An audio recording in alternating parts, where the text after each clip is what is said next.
this isn't a conspiracy theory type of thing. These people don't have to get together and plot to do things. They all basically work under one primary assumption, and that is that they must maximize profits regardless of the social and environmental costs.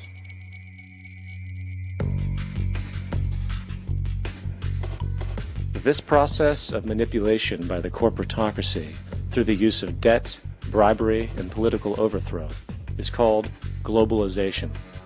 Just as the Federal Reserve keeps the American public in a position of indentured servitude through perpetual debt, inflation, and interest, the World Bank and IMF serve this role on a global scale.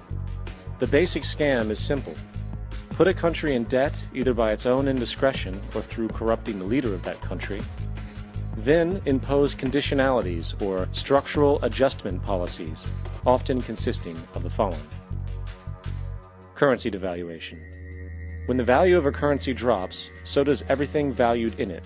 This makes indigenous resources available to predator countries at a fraction of their worth.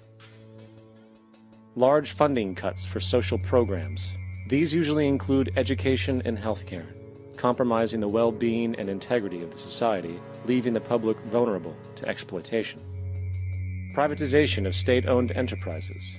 This means that socially important systems can be purchased and regulated by foreign corporations for profit. For example, in 1999, the World Bank insisted that the Bolivian government sell the public water system of its third largest city to a subsidy of the U.S. corporation Bechtel.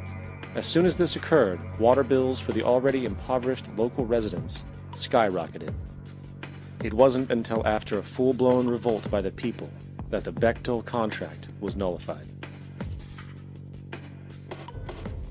Then there is trade liberalization, or the opening up of the economy through removing any restrictions on foreign trade.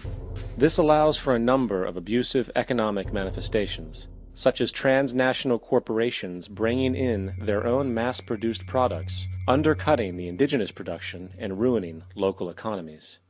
An example is Jamaica, which, after accepting loans and conditionalities from the World Bank, lost its largest cash crop markets due to competition with Western imports. Today, countless farmers are out of work, for they are unable to compete with the large corporations. Another variation is the creation of numerous, seemingly unnoticed, unregulated, inhumane sweatshop factories, which take advantage of the imposed economic hardship.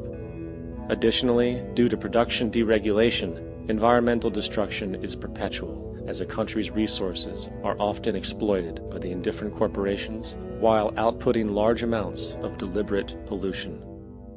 The largest environmental lawsuit in the history of the world today is being brought on behalf of 30,000 Ecuadorian Amazonian people against Texaco, which is now owned by Chevron. So today it's against Chevron, but for activities conducted by Texaco.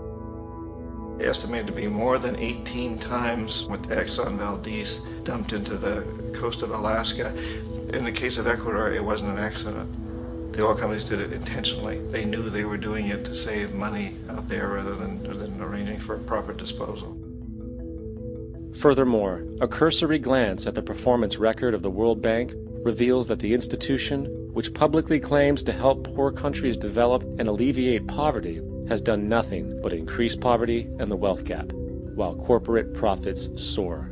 In 1960, the income gap between the fifth of the world's people in the richest countries versus the fifth in the poorest countries was 30 to 1. By 1998, it was 74 to 1. While global GNP rose 40% between 1970 and 1985, those in poverty actually increased by 17%. While from 1985 to 2000, those living on less than $1 a day increased by 18%. Even the Joint Economic Committee of the U.S. Congress admitted that there is a mere 40% success rate of all World Bank projects. In the late 1960s, the World Bank intervened in Ecuador with large loans. During the next 30 years, poverty grew from 50% to 70%. Under or unemployment grew from 15 to 70%. Public debt increased from $240 million to $16 billion.